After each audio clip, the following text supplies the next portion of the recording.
Tasha, Mom Bear Preppy, and welcome back to the channel. Welcome to the channel if you're new and this is your first time. Welcome. We love new people. So you already know what time it is. Get your little drink, get you something to sip on, and let's get into it, okay?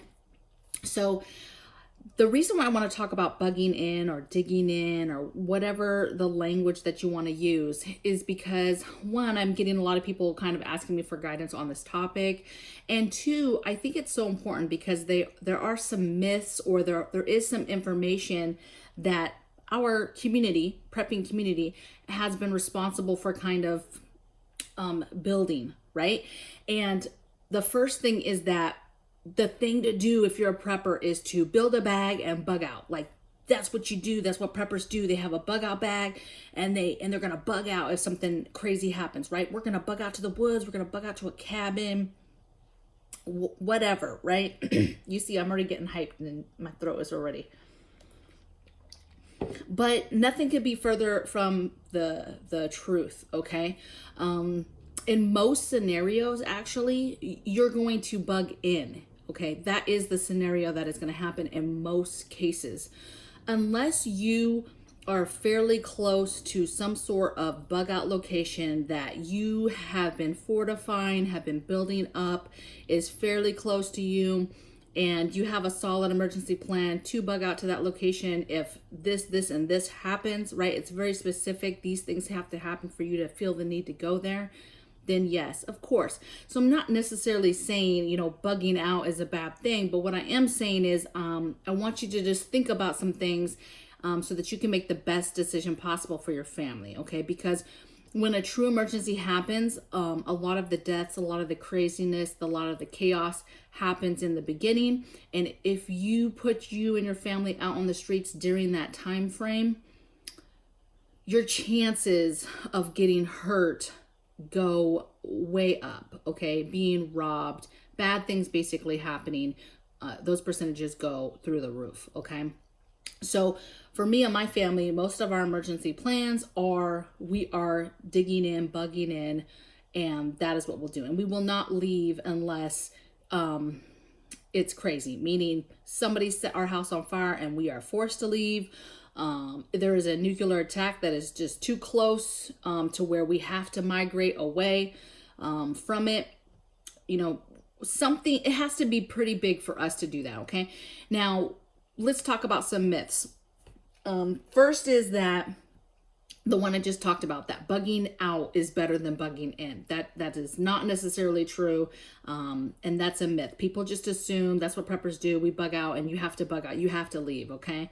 And the other myth is, the biggest one I hear really is like, you can't bug in if you're in an apartment, okay? Or if you're in a rental home, or you're in some sort of townhome or townhouse or something along those lines, right? And that is not true. That is a myth, okay? And I'm gonna walk you through today basically how you start figuring out what you're gonna do, coming up with a plan, give you some tips to move forward with, and a list or stuff that you could work on to prepare for bugging in, okay? Because that is most of the time going to be the likely scenario. Now, why would we bug in? Okay, common sense.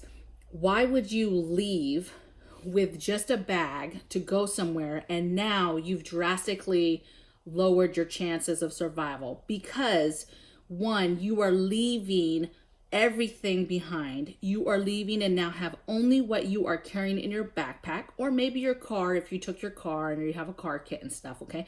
But you are limited to that only, okay? And you're limited on the pressure of having to get to somewhere else that has said, survival stuff, okay? Food, water, supplies, right?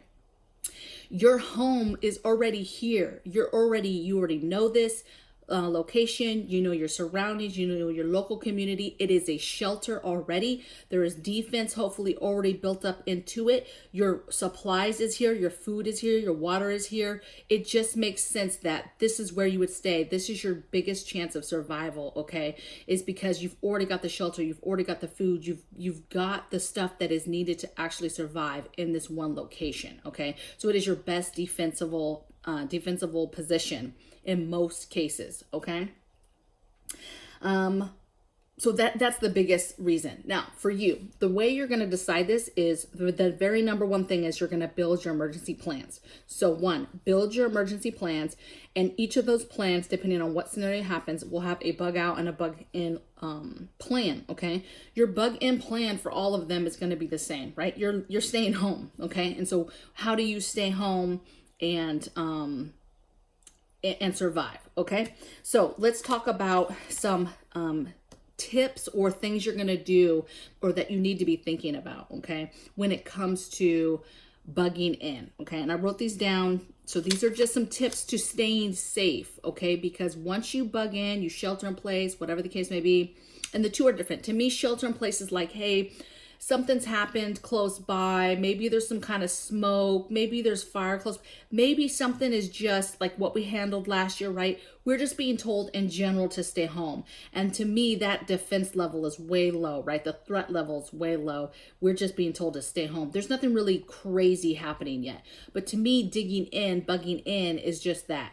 We are going inside, we are not coming out, and we are fortifying and holding down what we have and staying there until it's safe to come out, okay? So some things that we're taking into consideration. You need to think about food, how you would cook it, but you need to seriously consider, depending on your threat level, if you're even cooking at all. So you could be cooking, how are you cooking? But some safety factors is the smell of food being cooked, okay?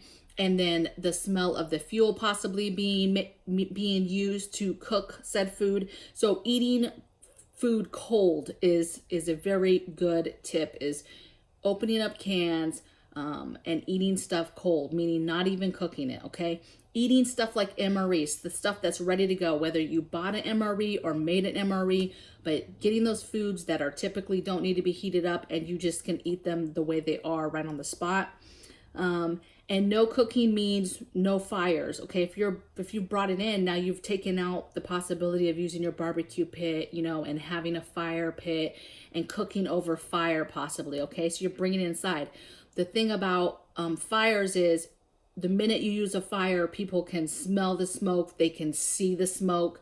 So you're alerting to people, depending on your threat level, you're alerting right there that you are there and you have the ability to start fire and you have the ability to possibly cook, okay?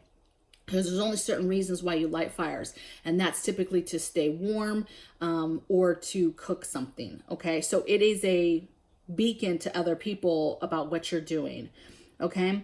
Another thing to think about is light discipline. So light discipline means your windows. You need to immediately be closing your blinds, whatever kind of blinds or curtains you have. If you have like plastic blinds, wood blinds, right? Vertical blinds, you're going to be putting something over the windows. So that could be black trash bags over that. That could be, you could board them up if you wanted to, if it got that crazy. Blackout curtains. But at a minimum, you need to have something that's dark and black that you plan to put over all the windows for light discipline, okay?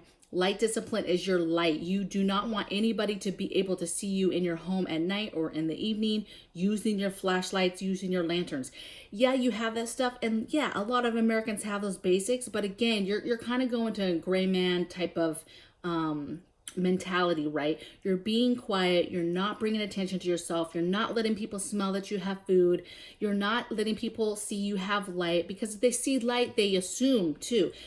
You might just have a stinking flashlight, but people start to assume they just see light and they don't have light. And it's like, we got to get that. They must have a generator. They must have something that they want. Okay. And the idea is to not look like you're home. Okay. Do not let anybody know you're home. That's a little different with your neighbors, and we'll talk a little bit about that, okay? The other thing is, I'm a big advocate of solar generators, okay? When you talk about generators, something happens. All these people in the world have these generators, and there's two reasons why I don't like them. One, they're super loud. The minute you light them off, everybody in the neighborhood knows you have a generator, you have a way to power stuff, okay? And now you're going to have people possibly coming over, bothering you. Can I charge my phone? Can I charge this? Can I do this? But can we hang out with you? Like, right? Like, it brings attention and it brings people towards you. And I'm not trying to do that, okay? Second of all, you only have so much fuel. Eventually that fuel is going to run out, and then what? Okay. So for me, I love solar generators. If you are not on the game yet or on the tip of solar generators, you are behind, baby. Like solar generators, I'm not talking about these little battery banks. I'm talking about big solar generators where we have the ability to put a rollout solar panel out. Okay, a rollout. Okay, it's not like a big panel. Okay, and then I can charge it back up. It's quiet, the neighbors can't hear it, and it can run everything. Freezers, you guys. We have one that will run our regular chest freezer and the combo behind me, the regular combo freezer and fridge together. 4 hours, okay? And that's just one solar generator, okay? So you've got to look into your options as far as solar generators. One of those bad boys can save a lot, okay? Speaking of solar generators, another reason why you can get that is, yes, you can protect your food in your freezers and your fridge, but then you can run other things. I don't know, like a rice cooker, a little tiny rice cooker that heats up rice every day, takes 10 minutes and it's done and it's delicious. And it didn't take a lot of fuss, and I didn't have smoke coming out from a fire, and it didn't really smell too much, right? So just be common sense with the supplies that you're getting, okay? For a bug-in situation, you want to be able to stay in and stay gray, man, and a solar generator, baby, is it. The only way that a solar generator is not really maybe conducive for you is if you just live somewhere where there's zero sun, right? If you live somewhere there's zero sun, you have no sun, it's just horrible, it's gloomy all the time, okay, then maybe I could see you're like, how would I recharge it? Okay, I understand that, but you need to be thinking quiet, and a solar generator is quiet. Some other things, as soon as the emergency happens, you're filling up your tubs, you're filling up any other containers that you have that you can put water in, okay? You are turning off any kind of, gas and anything else safety-wise that you need to turn off, okay? You're possibly not using your toilets, so you're employing what you're going to use for your emergency toilets, okay? And you need to be thinking about that if you're in the house. I did a video before about disposing of biohazard and how you would do that, but how do you do that if you're not actually leaving your house and you're actually you're inside and you're boarded up and you're not really trying to go outside. Now, if you're able to go outside a little bit, I have a video that will show you how to do your toilet, emergency toilet setup, and get rid of stuff that you need to get rid of, okay? Be careful of dogs. That's like a 50-50, okay?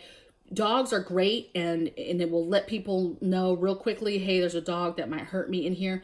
But it also will alert people if you have a dog that barks the minute that it hears something when you're trying to maintain being quiet. So if you have a dog that is like that, just know 50-50 that could work against you, okay? And you might want to work on different ways to keep your dog from barking, whether that's a muzzle thing or whether that's you teaching them in the meantime how to not bark. When you tell them don't bark, they don't do it.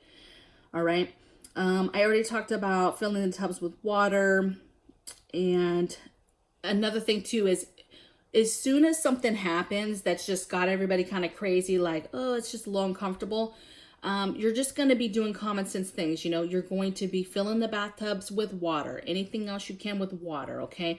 You're going to be charging everything. If there's power still, you're going to be charging everything you can charge, and charging all your little battery banks that you have as well.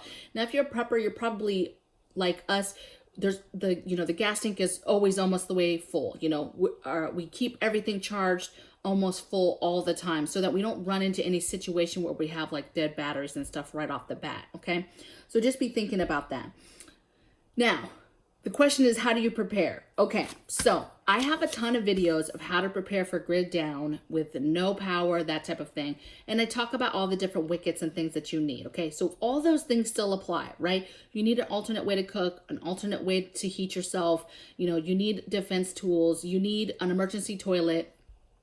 You need water, you need food, right? So let's just talk about, how do you prepare? How do you today move forward with bugging in and getting ready? And this is for everybody. You can do this we are in an apartment right now, and we have fully looked at this place and figured out what we would do. And I'm going to walk you through that a little bit. I'll give you some insight at the end, okay? So prepare. First thing is you make your emergency plans. If you have not made emergency plans, you make your emergency plans, and they are going to have what are you doing for bugging out? Like what scenarios would have to happen for you to bug out, and which scenarios would have you bugging in, okay? And bugging in most of the time is what's going to make sense, okay? A couple things you can do now. Fortify your home now. Doesn't matter your home. Doesn't matter if it's an apartment. Fortify it now. Fortifying, I mean, figure out how you can keep people out of your windows and doors now, just on a basic level, okay? Sticks in your windows now, okay? Extra locks and deadbolts on your doors now, okay? Alarm system now, right? Cameras now. Now, yes, if it's grid down, maybe those cameras don't work, but work on your defensive stuff now. If you have any kind of defensive tools, work on it now. Figure out what you have. Take inventory of what you have. How would you hold it? Do you have the appropriate holsters? Do you have the appropriate things placed in your home in the right areas, okay? So be thinking about that, okay? Of course, if you're not doing it yet, this is my pet peeve, you should be getting water and food in your home. So canned food, again, you might be eating this food cold, okay? So get canned food, okay? Get MREs, build MREs, and get stuff that possibly would have to eat cold. Now, my family will eat stuff cold, but we're preparing to eat warm meals every night, okay? And a lot of that has to do with solar generator, okay? And a lot of that has to do with we're not even doing it outside where people can see and smell and have to go through all the I'm lighting a fire or I'm wasting propane or any of that, okay? There's a lot of levels to this of how you do this, okay? But you've got to get your water. I cannot stress that enough, you guys. You have to get your containers of water and your food in your house. So if you have an apartment, don't be saying, oh, I can't prep, I can't dig in, I'm not going to get that stuff because I'm just going to go somewhere. No, get that stuff for your apartment now and fortify your apartment. Even fortifying upstairs. If you have a 2-level apartment, don't be sleeping on the upstairs windows, okay? There's ladders, there's all types of ways people can get to the second deck. So you need to make sure that you have your sticks in your windows, get the dowel rods, the really strong ones, and get some extra deadbolts and fortify your home, all right? Solar generators, okay? Take a look at solar generators. EcoFlow has one, an 1800 watt. It's phenomenal. It runs a lot of stuff. We have several EcoFlows, but absolutely love generators, and it gives you the ability to still have some sort of power to power the most important things that need to be powered, okay, inside your home while you're digging in, bugging in, okay? Think about warm clothes. Think about sleeping bags, blankets, jackets, sweaters, gloves. Think about that stuff, okay? Because yes, some places like where we live now, that's not really necessary. But there's a lot of parts in this country that get very, very cold. And if you do not have heat, you need to be thinking about how you would keep your family warm. Now, remember, when you bug in and you have this big house or apartment, you're gonna, for the most part, you're gonna pick a one spot in the home that you guys are gonna kind of gravitate towards and all sleep in and all stay in. That way you can keep your cooling system in there or your heat system, but you can keep everything light, your light discipline, everything kind of be in that room, okay? And the thing with light discipline too, you know, military, you can do like military where there's a lot of stuff that has the red lenses as well, just to do an extra precautionary on your light discipline, okay? Some other stuff, we already talked about the toilets. You've got to have emergency toilet system ready to go. Comms, how are you getting information? Remember, you're bugging in. You need information on what is going on the outside, so you kind of know when stuff's settled down. Maybe it's time that you can come out, or hey, it's bad, like stuff's getting bad. You might have or hear on the police scanner or the CB radio that marauders are going through certain neighborhoods, and you might hear that, or you might hear, you know, weather information or crime information on that receivable radio. Okay, so you've got to be paying attention to that stuff, and then more stuff, right? This is all the stuff we talk about in my other videos, you guys. Get your meds, get your medical supplies, all your stuff that you need to live your life like you do right now, but in your home and not being able to leave. And a lot of that just comes up to stacking it, okay? Remember, we're not hoarding. I'm not asking you to go out and just hoard and do all this stuff. I want you to start prepping today if you haven't started and be concentrating on these things Because let me tell you, these cyber attacks, they're out of control, you guys, right now. Like, they are every day, they are happening. Explosions. I mean, now we've had 2 explosions now. We have power outages everywhere. We just had a couple weeks ago a very large power outage here, just a few, miles away from us. Like, it wasn't that far at all, okay? So just be thinking about this stuff could happen and how you prepare, and really look at your emergency plans and realize that bugging in is probably more important or makes more sense than bugging out, okay? I'm not saying don't bug out, but what I'm saying is you need to really concentrate on the plan for bugging in and what is needed for bugging in so that you can get the things you need and get it right, okay? Because the threat levels is what's going to determine how bad of a time it is, okay? I mean, us, for example, okay? I'm just going to walk you through really quick some of the things that we have. People say, hey, you can't bug in an apartment, okay? How can you leave if something happens? Say marauders come and they're coming in the front door, and how do you leave? Well, you can break through the door to the next apartment is what you do, and you get the heck out of your apartment, okay? Or you use the fire ladder and you go out a window and you leave that way. You've got to have ideas. You've got to have, hey, are the windows boarded up? Do we have that material in the apartment already? Do not sleep on the fact that, oh, I can't do this because I'm in an apartment, okay? Because that's a huge myth. And then what happens is you die, okay? So stop listening to other people and get ready today so that you're prepared to bug in, all right? So I will see you guys on the next video. Blessings from my bear cave to yours, and I'll see you later.